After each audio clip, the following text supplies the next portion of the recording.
बिस्मिल्लाहिर्रहमानिर्रहीम अस्सलाम वालेकुम नाज़रीन, मैं हूं आपका मेज़बान दानिश अंसारी और आप देखते हैं मेरा YouTube channel Danish Ansari official. नाज़रीन, आज हम बात करेंगे मलिक महबूब साहब से। आप सबके फेवरेट हैं, मशहूर एस्ट्रोलॉजर हैं। अस्सलाम वालेकुम मलिक साहब, कैसे हैं आप? वालेकुम अस्सलाम। अल्लाह का करम है। आप बताएं दानिश साहब, क्या खबरें लाए हैं आप? इंडिया में कॉकरोच जनता पार्टी ने एक मरतबा फिर एहतजाज की कॉल दे दी है और कहा है कि इससे बड़ा एहतजाज करेंगे जो हमने पहले किया था। उनकी जो शराइत हैं वो हुकूमत ने वैसे तो मान ली थी ज़ुबानी तौर पर, लेकिन उन पर अमल नहीं किया जा रहा। मलिक साहब, कॉकरोच जनता पार्टी वो पार्टी है जिसका मजाक उड़ाया जाता था इंडिया में कि ये अपने आप को कॉकरोचेस कह रहे हैं, और फिर हमने देखा कि इसी पार्टी के एहतजाज की वजह से एक वजीर ने, एक वफाकी वजीर ने इस्तीफा दिया जो तलीम के वजीर थे। भाई साहब, इसी तरह मजाक उड़ाया जा रहा है पीटीआई के कॉल का कि जो 20 लाख लोग ये लेके आने का दावा कर रहे हैं, ऐसा हो ही नहीं सकता। पाकिस्तान की हिस्ट्री में कभी इतना बड़ा एहतजाज नहीं हुआ, लेकिन कई दफा ऐसा होता है कि मजाक मजाक में भी ऐसे एहतजाज हो जाते हैं, ऐसी बातें हो जाती हैं जो फिर तरीक का हिस्सा बन जाती है। भाई साहब, इसी वाले से आपसे पूछना चाह रहा हूँ, क्या वाकई आपको दिखाई देता है इतना बड़ा प्रोटेस्ट अगस्त में या सितंबर में? कभी ऐसी चीज कोई आप देख रहे हैं इन 2 महीनों में जो कि बड़ा हैरानकुन हो, जो तारीख का हिस्सा बन जाए? ऐसी कोई चीज आप प्रिडिक्ट करेंगे? टू बी वेरी ऑनेस्ट, जब आपने मुझे पहली दफा बताया था तो मुस्कुराहट तो मेरे मुंह पर भी आई थी। 20 लाख बहुत बड़ी अमाउंट, नंबर, कोई आम नंबर नहीं है। कोई 2,000 20,000 नहीं है। 20 लाख एक नंबर है, और ये अगर आ गए तो फिर पूरा पाकिस्तान समझे बदल जाएगा। खैर, 20 लाख की तो बात मुझे सितंबर में बहुत मुश्किल लग रही है, टू बी वेरी ऑनेस्ट। हाँ, यही चीज का आगाज ये अगस्त या सितंबर के फर्स्ट वीक पे कर दे तो फिर बिल्कुल सिनेरियो बदल जाएगा। मेरा काम है प्लानिटरी पोजीशंस की अलाइनमेंट और जो उनकी पोजीशन है उसके हिसाब से प्रिडिक्ट करना। लेकिन अगर आप ये सोच रहे हैं कि ये 27 सितंबर को 20 लाख 40 लाख, बहुत मुश्किल लग रही अच्छा मनी साहब, एक तरफ इमरान खान साहब का इशू चल रहा है, तो दूसरी तरफ जो सूबों का इशू है वो भी हमारे सामने है। नए सूबे है। बनाने के हवाले से हर हुकूमत में बात की जा रही है, और जब भी कोई हुकूमत आती है तो वो ये मैंडेट लेती है, तो वो सबसे पहले ये चीज़ करती है, आवाम के सामने रखती है कि हम नया सूबा बनाएंगे, लेकिन प्रैक्टिकली कोई इस पर अमल नहीं करता। क्या इस हुकूमत के जाते जाते कोई ऐसी कानून साजी बड़ी हो सकती है कि कोई नए सूबे बन जाए, पंजाब 2 हिस्सों में तकसीम हो जाए, या फिर सिंध में कोई ऐसी तब्दीली आ जाए, या अपने बलूचिस्तान में या खैबर पख्तूनख्वा में नए सूबे आपको बनते दिखाई देते हैं इस साल में, अगले साल में कोई बड़ी अमेंडमेंट दिखाई देती है आपको? देखिए, बड़ी अमेंडमेंट का तो टाइम चल रहा है, मैंने आपको बताया है। और सैटर्न जिस साइन में है, ये उसका लास्ट रेट्रोग्रेड पीरियड है। मतलब इसके बाद वो एरीज में ट्रांसिट कर जाएगा, मई 2027। तो लास्ट साइकिल के लास्ट रेट्रोग्रेड में मुझे बहुत कुछ बदलते हुए दिख रहा है। सूबे तो बहुत छोटी सी चीज है, और ये सूबे डिवाइड होंगे, ये याद रखिएगा। मैंने आपको, जब सैटर्न रेट्रोग्रेड भी नहीं हुआ था तब से बोलता आ रहा हूँ कि गेट रेडी, अब आपके सामने अमेंडमेंट्स आने वाली हैं। क्योंकि सैटर्न मुश्किलात का प्लैनेट है। मुश्किलात से मुराद ये नहीं है ऐसी आम तौर पे मुश्किलात, यूं कह सकते हैं हार्ड वर्क और जस्टिस, ये उसका प्लैनेट है। यहाँ से जुपिटर एक्सॉल्टेड हुआ हुआ है कैंसर में। तो जजमेंट और वकील, आपको बड़े बड़े नए नए रूल्स रेगुलेशंस, नए नए सरप्राइजेस बहुत क्लियर नजर आएंगे इस साल के आखिर तक। ये यहाँ से स्टार्ट हुआ होगा, फिर दिसंबर में जाके तो ये डायरेक्ट होगा। अभी वेट एंड वॉच करें। अभी तो सिर्फ हमने मुश्किल से जुम्मा जुम्मा भी नहीं हुआ, 4-5 दिन हुआ है ये खान साहब का स्टार्ट हुआ। तो अभी बहुत कुछ स्टार्ट होना है, आप वेट तो करें। 2019 में जब पीटीआई की हुकूमत थी और नवाज शरीफ साहब का प्लेटलेस का इशू आया था, तो क्या क्या फैसिलिटीज दी गई थी नवाज शरीफ साहब को? मैं बता देता हूँ। सबसे बड़ी फैसिलिटी कि इमरान खान साहब ने इजाज़त दी थी कि वो किसी भी प्राइवेट हॉस्पिटल से इलाज करवाने की इजाज़त दी जाए। 24 घंटों के अंदर नवाज शरीफ साहब की जो बीमारी थी उसकी तशखीस हो गई थी। इसके अलावा एक मेडिकल बोर्ड तश्कील देने की भी इजाज़त दी गई थी, जिसमें नवाज शरीफ के जो ज़ाती मोलिज थे डॉक्टर अदनान, उनको भी शामिल करने की इजाज़त दी गई थी। इसके अलावा सबसे बड़ी बात, 50 रुपए के स्टाम्प पर जो कि शहबाज शरीफ साहब ने दस्तखत किए थे, नवाज शरीफ साहब को बिन मुल्क भेज दिया गया था। लेकिन सर, यहाँ पे सबसे इंटरेस्टिंग चीज ये हो रही है कि अदालत ने सिर्फ सिंपल फैसला दिया है कि इमरान खान साहब के जो डॉक्यूमेंट्स हैं जिसमें उनकी बीमारी की तशखीस की गई है, उनको मद्देनजर रख के कि इनको प्राइवेट हॉस्पिटल से इनका इलाज करवाया जाए। लेकिन गवर्नमेंट ने सर आज बड़ी एक अच्छी हरकत की है जिसने सारी दुनिया को हैरत में डाल दिया है कि इस तरह की अच्छी हरकतें भी एक पूरी हुकूमत कर सकती है। क्या की है कि अडयाला जेल से 3 कैदियों ने दरख्वास्त की है कि उनका इलाज शिफा इंटरनेशनल हॉस्पिटल से करवाया जाए, और उनकी बीमारी का इलाज सिर्फ शिफा इंटरनेशनल हॉस्पिटल में है। जिस तरह इमरान खान का है। अब ये जाहिर है उन तीन लोगों ने जो डेरा जेल के कैदी हैं खुद दरख्वास्त नहीं दी, बल्कि ये जानबूझ के हुकूमत की तरफ से किया गया है। मुझे साहब ये जो ऊंचे हथकंडे अपनाए जा रहे हैं हुकूमत की तरफ से, और हुकूमत ये समझ रही है कि इससे इन्हें कोई फायदा होगा, क्या इन्हें वाकई इससे फायदा होगा, या ये सिर्फ टाइम डिले टैक्टिस ही कर रहे हैं, इसका एट द एंड इनको नुकसान ही होना है? क्या देखते हैं इस वाले से स्टोरी जी, क्या बताते यार एक बात बताऊं आपको दान साहब, ये जो आपने मुझसे सवाल किया है ना, ये किसी आजकल के दूसरी तीसरी क्लास के बच्चे से भी पूछेंगे ना, तो वो इसका जवाब दे देगा। अगर मैं एस्ट्रोलॉजिकल बोलूं, तो मुझे ऐसा लग रहा है कि ये अपने लिए मजीद प्रॉब्लम्स क्रिएट कर रहे हैं, क्योंकि ये टाइम कार्मा का चल रहा है। अब आप बोलेंगे कार्मा का टाइम कैसे? सैटर्न रेट्रोग्रेड है, ये चीजें मजीद मुश्किल करता है। और जो कार्मिक प्लैनेट होते हैं, जब वो रेट्रोग्रेड हो जाते हैं, तो उसके असरात दुनिया पे और भी ज्यादा पड़ते हैं। और उस टाइम में जब आपका प्रिंसिपल या टीचर आपके सर पे खड़ा हो और आप ऐसी हरकतें करें, तो फिर मेरे ख्याल से रिजल्ट मुझे बताने की जरूरत नहीं है। फिर आप अपने रिजल्ट्स के लिए खुद तैयार हो जाएं। दूसरी बात, एक बात मैं आपको यहाँ कहूंगा कि इसमें हमारी आवाम, हम सबका कसूर भी है। हम अ, अंधे भी हैं, बहरे भी हैं, और यूं समझें कि बेवकूफ तो इंतहा। जीनियस बहुत है, लेकिन बेवकूफ है।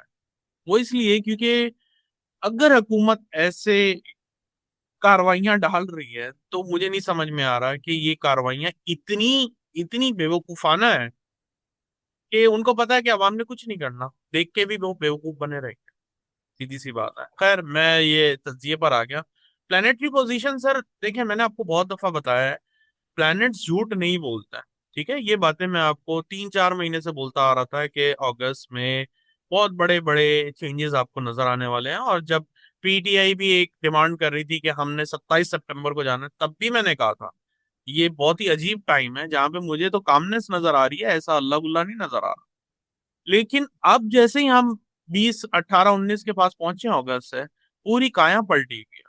मतलब हर जगह, अब अगर आप इंडियन चैनल देखें, अमेरिकन देखें, जहां पे भी देखें इमरान खान आया हुआ है, हुकूमत के ऊपर तनकीद हो रही है। वो सारी चीजें जो पाकिस्तान ने एक उसके लिए की थी, मतलब किसी तरह के समझौते के लिए की थी ईरान और अमेरिका के बीच में, कहाँ गई? कहीं पे भी नहीं है। वो कहाँ है? कहीं पे भी नहीं है। तो कहने का मकसद ये है कि ये जो कर रहे हैं, ये खुद भुगतेंगे। इसमें ज्यादा से ज्यादा क्या होगा, 2-4 दिन डिले हो जाएगा। इससे बड़े, अगर ये समझ रहे हैं कि ये इस टाइम से निकल जाएंगे और सब चीजें आसान हो जाएंगी, ऐसा नहीं है। जब प्लेनेट अपने एस्पेक्ट्स पर आ जाते हैं, वो अपना काम करके ही आगे बढ़ते हैं। वो पॉलिटिक्स नहीं जानते, वो सीधा उल्टा कुछ नहीं जानते। उनका जो काम है वो करके आगे बढ़ जाएंगे। 21 साबिक कप्तान है क्रिकेट के, उन्होंने एक खत लिखा है वज़ीर आज़म शहबाज शरीफ के नाम, और उसमें दरख्वास्त की गई है शहबाज शरीफ साहब से कि अदालत का जो फैसला आया है सुप्रीम कोर्ट का, उस पर अमल दरामद किया जाए कि उनका शिफा इंटरनेशनल हॉस्पिटल, जहाँ से अदालत ने हुक्म दिया है इलाज करवाने का, उनका इलाज करवाया जाए। उसके अलावा जमाइमा गोल्डस्मिथ जो कि खान साहब की साबिक एहलिया हैं, उन्होंने अपनी हुकूमत से, बरतानवी हुकूमत से दरख्वास्त की है कि खान साहब की सेहत के हवाले से जो तशवीश पाई जा रही है उसको वो जेर गौर लाया जाए और हुकूमत पाकिस्तान से दफात की जाए। मलिक साहब, अब इंटरनेशनली भी कोशिश की जा रही है खान साहब के इलाज के हवाले से, और क्या ये प्रेशर हुकूमत के ऊपर कोई इफेक्ट भी लेकर आएगा, और क्या हुकूमत खान साहब का इलाज करवाने के लिए इजाजत देगी? क्या देखते हैं इस बार? देखिए दानिश भाई, मैंने आपको पहले भी कहा था कि अगर आप ये सोच रहे हैं कि प्रेशर सिर्फ एक जगह से आएगा, पीटीआई से या आवाम से, तो ये आपकी गलतफहमी है। मुझे बहुत सारे एरिया से प्रेशर आता हुआ दिख रहा है। और मैंने शायद कल भी बात की थी कि मुझे राहु का इन्फ्लुएंस जो दिख रहा है, उसमें दो कैटेगरीज होती हैं। एक होती है फॉग, दूसरा होता है कि इंटरनेशनल अफेयर्स या फॉरेन अफेयर्स से प्रेशर आना। तो आज वो बात आपके सामने आ गई है कि अब government of UK, United kingdom में से प्रेशर आता हुआ आपको नजर आएगा। तो 2-4 दिन की बात है सर, इससे ज्यादा लंबी कहानी नहीं है। मैं आपको बता रहा हूँ, आज 24 तारीख हो गई, 28 को ग्रहण है, तो फिर आप नया दमादम मस्त कलंदर देखेंगे बहुत जल्दी। और जितने ये डिले कर रहे हैं, मैं फिर से वही बोल रहा हूँ, ये अच्छी चीज नहीं है। इसलिए नहीं कि वो उनको लेके नहीं जा रहे, इसलिए क्योंकि खान साहब की सेहत, मैंने पहले भी बताया है कि क्रिटिकल लेवल्स पर डिस्टर्ब है। नो डाउट उनकी बहन ने वेरीफाई किया है, लेकिन मैं मैंने तो नहीं किया, मैं सितारों को वेरीफाई कर रहा हूँ। सितारों के हिसाब से खुदा ना खास्ता कोई मेजर प्रॉब्लम उनको आ सकती है। या और 2026 की या इन 10 सालों की सबसे बड़ी अमेंडमेंट तो हो चुकी है, और आज से हम्म। 2-3 रोज कबल ही हुई है। मैंने जिक्र भी किया आपसे कि फील्ड मार्शल जी। आसिम मुनीर साहब को जो मुसल्लह ख्वाजा है उनके वसी तर अख्तियारात दे दिए गए हैं। तो ये हाँ सबसे जी। बड़ी अमेंडमेंट ये हुई है। तो मतलब साहब ये जी। आपकी बात तो दुरुस्त होगी, आपकी प्रोडिक्शन दुरुस्त होगी। दूसरा इनका जिक्र कर रहे हैं फील्ड मार्शल आसिम मुनीर साहब का, तो ये भी बता दूं कि आजकल तेहरान के दौरे पे हैं, और राइटर्स एक न्यूज एजेंसी है उसने इस चीज का इंकशाफ किया है कि तेहरान दौरे से पहले डोनाल्ड ट्रंप ने स्पेशली फोन किया था जनरल आसिम मुनीर साहब को, और ये कहा था कि आप ईरान और अमेरिका के दरमियान मुज़ाकरात के लिए अपने असर रसूख का इस्तेमाल करें। मतलब साहब एक मरतबा फिर पाकिस्तान कोशिश कर रहा है सुलह सफाई की। क्या हम्म। अब वक्त अच्छा है, बेहतर है सुलह सफाई के लिए? क्योंकि कई दफ़ा आपने बताया है फल्कियाती तौर पे मामला ऐसे होते हैं कि कोई टाइम सुलह के लिए अच्छा नहीं होता, कोई टाइम अच्छा होता है। आप इस वाले से कैंडी बताइए। अगर वाकई सुलह के लिए थोड़ा सा बेहतर टाइम बोलूं तो वो शायद 2 सितंबर के बाद है, अभी तो नहीं, बिल्कुल भी नहीं। अभी तो बिल्कुल भी नहीं है। और मैंने आपको एक बात कही थी, शायद सुलह के लिए ये लोग सितंबर अक्टूबर में कोई पेशरफ्त आपके सामने आए। लेकिन वो भी मैं आपको बता दूं वो धोखा है, तो सिर्फ 2 महीने का धोखा है। वो पॉसिबिलिटीज हैं। लेकिन मैंने आपको अप्रैल से बोला हुआ है कि ये सुलह सफाई वाली कहानियां नहीं है, ये तीसरी जंग अजीम का सेकंड राउंड चल रहा है। तो आप ध्यान रखें इस चीज का। मतलब साहब आप खुद भी अमेरिका में मुकीम है, और अमेरिका के वाले से खबर आई है कि अमेरिका और कनाडा के दरमियान मामला काफ़ी ज़्यादा ख़राब हैं, और टैरिफ एक दूसरे पर 50-50% उन्होंने आयद कर दी है। और इसके अलावा डोनाल्ड ट्रंप जी चाहते हैं कि कनाडा अमेरिका की एक रियासत बन जाए। मतलब साहब सिचुएशन किस तरफ जा रही है? अमेरिका की तारीख रही है 300 350 साल तारीख में अमेरिका ने आज तक अपने मुल्क में अपनी सरहद के साथ कोई भी जंग नहीं लड़ी जब से ये आज़ाद हुए हैं। आप क्या देखते हैं, क्या वाकई जो प्रोडिक्ट की जा रहा है, तजियाकार ये बता रहे हैं कि इनके आपस में कोई झड़प हो सकती है सरहद पे प्रेशर डालने के लिए एक दूसरे पे? क्या वाकई ऐसी चीज दिखाई देती है? डेफिनेटली, खुदा ना खास्ता अल्लाह ना करे, लेकिन मुझे आने वाले सालों में, स्पेशली 2-3 सालों में, ये इंडिया पाकिस्तान वाले तनाजे नजर आते हैं। पाकिस्तान, सॉरी, अमेरिका और कनाडा के। इसमें कोई दो राय नहीं है। ओके मलिक साहब। अच्छा मलिक साहब एक लास्ट क्वेश्चन है, इसका प्रोग्राम का अख्ताम करेंगे। आपने बताया था कि ईरान जो है वो मिडिल ईस्ट का बादशाह बन जाएगा, और ईरान बादशाहों वाली हरकतें भी कर रहा है, और एक इन्होंने इकदाम उठाया है जिससे यूरोप जो है वो बड़ा हैरान हुआ है। बरतानिया की जो बिजली है वो 3 दिन के लिए, 4 दिन के लिए बल्कि बताया जा रहा है कि बंद कर दी गई थी। साइबर हमला हुआ था ईरान की तरफ से, और इससे 4 दिन तक उनके लिए बड़ी मुश्किल रही बिजली को बहाल रखने में। मलिक साहब ईरान क्या आइंदा आने वाले दिनों में या सालों में क्या मजीद साइबर अटैक भी कर सकता है यूरोपीय ममालिक में, अमेरिका में या दीगर ममालिक में? या फिर ईरान अपनी इस टेक्नोलॉजी का इस्तेमाल सिर्फ जंग के दौरान ही करेगा? क्योंकि कई ममालिक में तशवीश पाई जा रही है ईरान के बाद से। देखें, वो सिर्फ इसी वजह से हो रही है क्योंकि आप कोई ना कोई हरकत कर रहे हैं और वो उसके रिटेलिएट में ये काम करेंगे।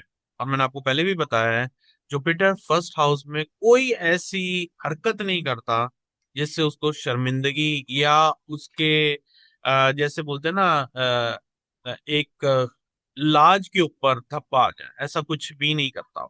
जुपिटर जिसका फर्स्ट हाउस में होता है वो ऐसा बंदा या ऐसा कंट्री हरकत ही नहीं करता। हाँ, रिटेलिएट के लिए वो फिर आपको सरप्राइजेस इससे भी बड़े देंगे। और मैंने जैसे बताया था, राहु जब तक दिसंबर दिसंबर 2026 तक जिस हाउस में, एक्वेरियस में, तब तक आप नए नए इनोवेशन के लिए तैयार रहें। और मुझे बहुत उम्मीद है कि इन आखिरी के 4 महीनों में आप कोई नया सरप्राइज देखेंगे एआई में। बहुत शुक्रिया मेरे साहब, आपने अपने कीमती वक्त में से कुछ वक्त निकाला और इतनी ज़बरदस्त मालूमात प्रोडिक्शन से हमारे साथ शेयर की। नाज़रीन आपका भी शुक्रिया, कमेंट्स करते हैं, फीडबैक देते हैं, सवालात पूछते हैं। अपने सवालात पूछते रहा करें, आपके सवालात हम प्रोग्राम में ऐड करते हैं। और अगर आप अपना पर्सनल ढांचा बनवाना चाहते हैं, स्क्रीन पर नंबर चल रहा है, मलिक साहब से रब्ता कर सकते हैं। कोर्स में एनरोल होना चाहते हैं तो बिल्कुल व्हाट्सएप पर रब्ता कर सकते हैं। इंशाल्लाह नेक्स्ट प्रोग्राम में ऐसी दिलचस्प टॉपिक के साथ दोबारा पेश होंगे। अगली वीडियो तक के लिए मुझे और मलिक महबूब साहब को इजाज़त दीजिए। अल्लाह हाफ़िज़।